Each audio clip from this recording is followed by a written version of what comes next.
Once you turn around. He said, how are you doing? How you doing?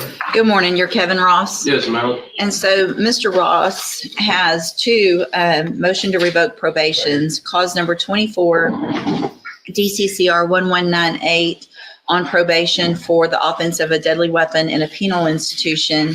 And in 24-1199, evading arrest or detention with the use of a vehicle. Mr. Burbank has filed motions asking that I set bonds in these cases. Give me just a second to get this pulled up. Judge, if I may, just Yeah, go ahead. inform the court, we have discussed this at length, Mr. Burbank and myself. I have made several requests to DPS via my investigators to bring the new evading. Typically, we could proceed on a motion with just a probable cause affidavit. The alleged egregiousness of this evading lends to an absolute need for the video, which is what Mr. Burbank wants. Considering DPS has not brought that, I feel like in fairness, I cannot oppose a bond for this defendant because I think that the video itself will be dispositive of either he was driving or his brother was driving, is my understanding. I've made requests of the trooper and we just have not brought it in. So June 13th. And if I may add, Judge, I will represent to the court, I do have an affidavit from another individual, but I need the video because we could really shortchange, get right to the problem. Who's the trooper? CJ. And I'll try to reach out again. I'll reach out this afternoon after docket. So I'll figure, it looks like there are other allegations. I'm sorry, Judge. And so, Jordan Garcia. I'm sorry. Jordan Garcia, I seen Judge on that. In addition, Your Honor, Yeah. in my motion, I also add, if you were to consider a bond, some other requirements that I believe would be necessary.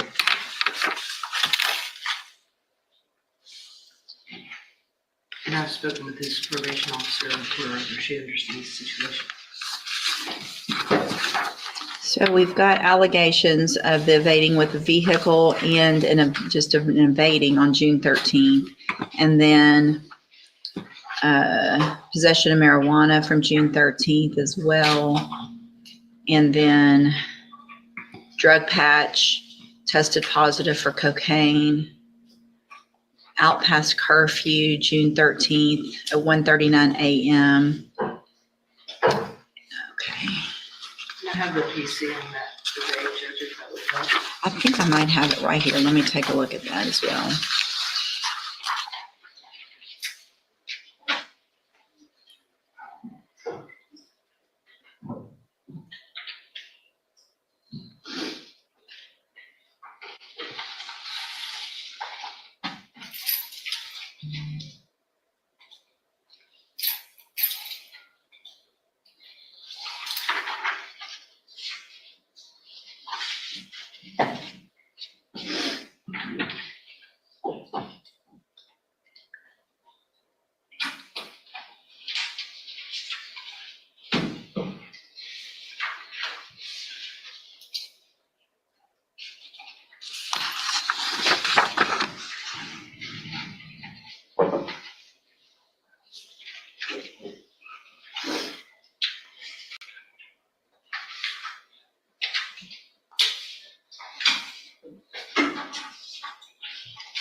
Here's what I'm going to do today.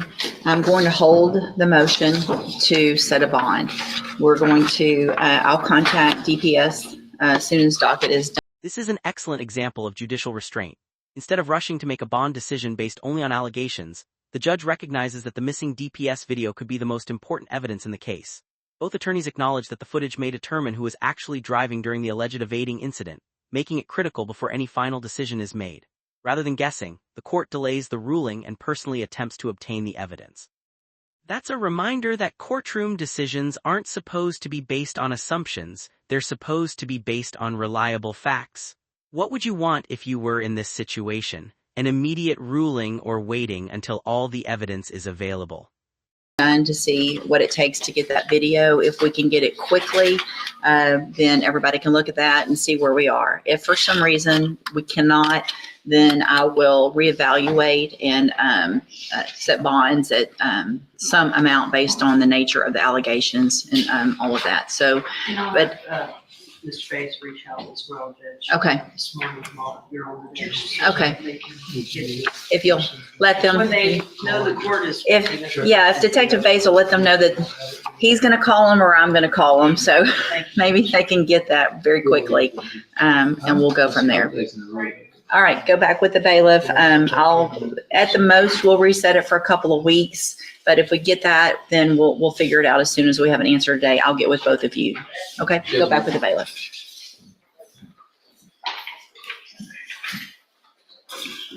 And then you have Carrington Scott. I can announce if you don't want to announce. No, we need to get them out, please.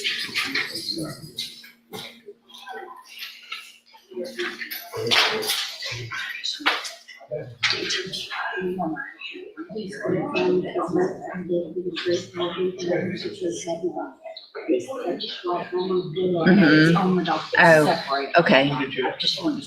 Have we seen or heard from you?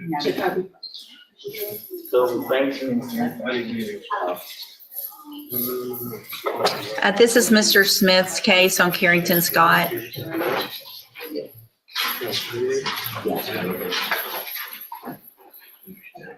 Good morning. Are you Carrington Scott? Yes, ma'am. And this is 25 DCCR 0538. Mr. Scott's charged with robbery. Mr. Burbank? Your Honor, I have reached out to Mr. Smith. I understand what's going on. There is a video that is missing, and he was attempting to try to get it. The court can do two things. It would probably be dispositive of this case if we receive, it's a convenience store robbery, and some of the cameras were missing, Okay. the tape. If you want to reset it for a couple of weeks, I don't know when Mr. Smith will be back. I'm sure Ms. Malfino or Mr. Nichols can We step can in. handle it, Judge, and I just want to let the court know, Mr. Smith has documented that he did reach out to the detective on August 12th. I'll be happy to follow up. Okay, thank you, Ms. Malfino. So The we'll missing just, Convenience store video, some of it was already erased, so I think I agree it would be dispositive.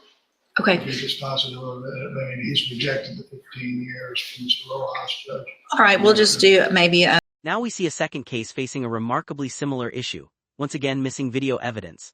Surveillance footage from a convenience store robbery could potentially answer key questions, but part of that recording has already been erased. Instead of forcing the case forward without crucial evidence, the judge resets the hearing to allow investigators more time.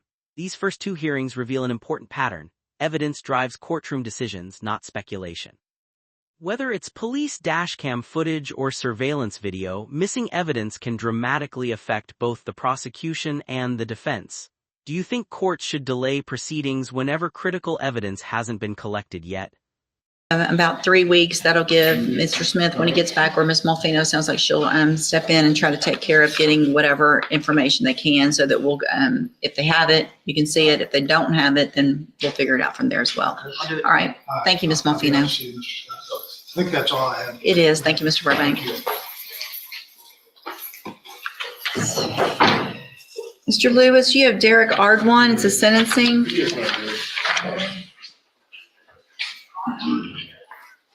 Good morning.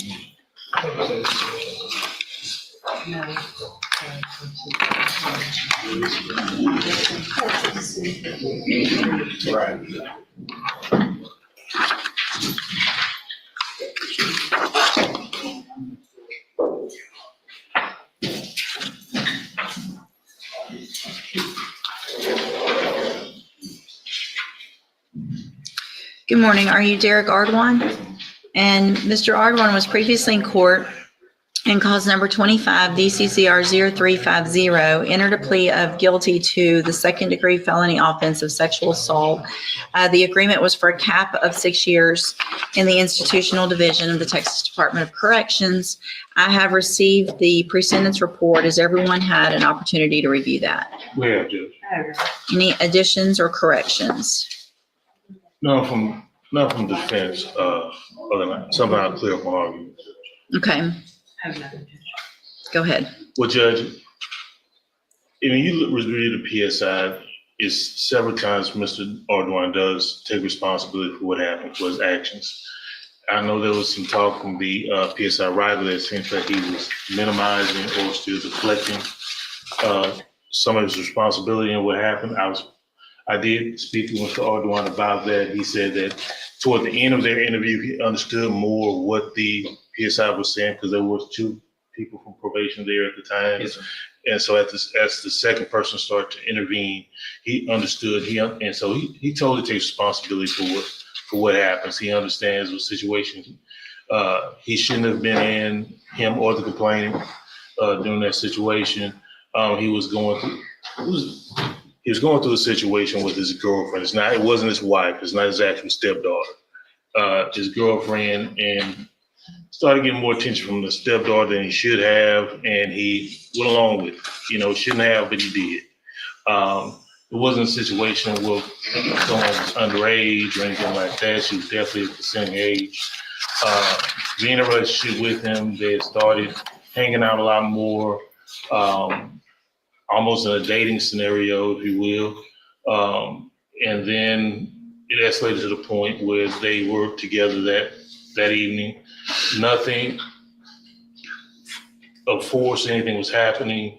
To my client understanding at the time, he thought everything was consensual that was going on. It wasn't until later, until this investigation, that he realized her stance or argument of her being intoxicated to the point where she couldn't give consent, legal consent or anything during the activity. I would like to point out with him, when you look at his criminal history, he has not had any type of criminal history since 2001. So since he was in trouble that one time or that last time there, he has done everything he can to try to keep his life on track and not revert back to any of the old activities he had when he was younger. My understanding is, he does have a lot of family support. I've been in touch with several members of his family that have reached out to me. My understanding is that the mother of the complainant is still very supportive of him. And to the point where, even though he moved out and was away from her and everything like that, she still wanted to pursue their relationship and work on their issues. He is asking that the court consider community supervision in this situation. I think it definitely could be appropriate here in a situation where he's a registered sex offender at this point, so he will be able to get any of the attention or that he needs through any sex offender classes or through their registration, as well as I think that there's several vehicles available through probation that could help with any other additional issues that he does have. So at this point, Judge, we are asking the court to consider deferred adjudication in the situation with Mr. Ardwan. Thank you. Ms. Malvino? Judge, although the PSI reflects that they were unable to contact the complainant, the notes in the case reflect that our office has, and she seemed cooperative and wanting to go forward with the prosecution based upon that, based upon the nature of the offense, the circumstances that even Mr. Lewis himself has described with respect to, she may be considered a legal adult, but the difference in their age is quite substantial. This sentencing hearing carries very different emotional weight. The defense asks for community supervision, emphasizing the defendant's acceptance of responsibility, limited criminal history over the past 2 decades, and available treatment options. Meanwhile, the prosecution focuses on the seriousness of the offense, the significant age difference between the individuals involved, and the victim's inability to legally consent because of intoxication. At this point, the judge must weigh rehabilitation against punishment while also considering public safety. These are some of the most difficult decisions any criminal court faces because every sentence affects not only the defendant, but also the victim, their families, and the community as a whole. Obviously, he took advantage of the fact that she was making bad choices with respect to drug and alcohol use and got herself in this position. So on her behalf, Judge, the state would argue for the 6 years under the cap, but defer to the court's discretion, of course. Thank you. And if I just may confirm in case the question arises, he has already completed the sex offender registration paperwork. Oh, yes. Yeah, Yes, I we think did we that did that at the at plea. Plea. Mhm. Just check. Thank you. So I guess my thought is on this, I don't disagree with Ms. Malfino that prison time isn't necessarily warranted. It sounds like you got yourself in a predicament that you're way old enough and grown up to know better. She wasn't a minor. There was a lot of things that looked like they were consensual up until a certain point where y'all probably, it sounds like we're both so intoxicated, you clearly didn't know what was going on. 6 years, you're out in a few years. There's no treatment. There's none of that I think would be helpful. And so I think to me, the better and maybe even more difficult thing for you is a probation, because this type of probation is not going to be easy. So what I'm going to do is find that you entered your plea of guilty freely and voluntarily. Find sufficient evidence to find you guilty. However, I'm going to defer all proceedings and place you on probation for 10 years. There's two things that are, well, let me finish and then I'll go through some other stuff. I'm going to order a $1,000 fine. I'm going to order that you follow all of the rules and conditions of probation, and that includes entering and successfully completing a licensed sex offender program. To successfully complete the program, you also have to admit what you did. So it's very important that you get in that program, you take responsibility for your part in what happened and how you got to this position so that you're never in this position again. You're obviously already signed the paperwork and understand that you will be required to register as a sex offender. If you don't register timely, then that's a violation of your probation plus another felony offense. And so you've got to take care of everything you're supposed to while you're on this probation. So the good thing about that is it's a deferred probation and there's not a conviction. The good thing for me and potentially Ms. Malfino later is that by doing this deferred probation, that cap of 6 years is off the table. Okay, that's over today. I didn't give you prison time, so that's gone. If you violate this probation, I then have the entire punishment range, which is 2 to 20 years in prison if you violate. So there's no coming back and saying, I want the 6 years or I violated and I've got the whole range. I'll look back at this and I'm sure I'll be reminded at what their argument was, and it's not likely to be 6 or less. You understand? So I'm going to hand you the trial court certification that shows this was an agreement that I followed. And so you've waived your right to appeal. Now, obviously, a part of this probation is that you have absolutely no contact and no communication with the victim.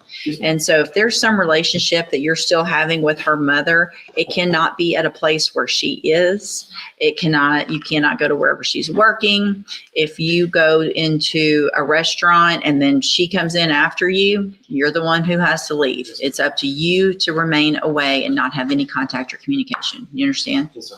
All right. Good luck. Thank you, Mr. Lewis. Today's hearings showcased several important principles of the justice system. In the first two cases, the judge refused to make rushed decisions without reviewing critical evidence, demonstrating that fairness often requires patience. In the final case, instead of imposing the negotiated prison sentence, the judge chose 10 years of deferred probation with strict conditions, mandatory treatment, sex offender registration, and the warning that any violation could expose the defendant to the full 2 to 20-year punishment range. It was a decision focused on accountability while preserving the possibility of rehabilitation, but with very serious consequences for any future misconduct. What do you think about these rulings? Were the judge's decisions fair, or would you have ruled differently? If you found this case as fascinating as we did, make sure to hit the like button, share your thoughts in the comments, share this video with others, and don't forget to subscribe to Legal Bench for more in-depth courtroom breakdowns and real legal analysis.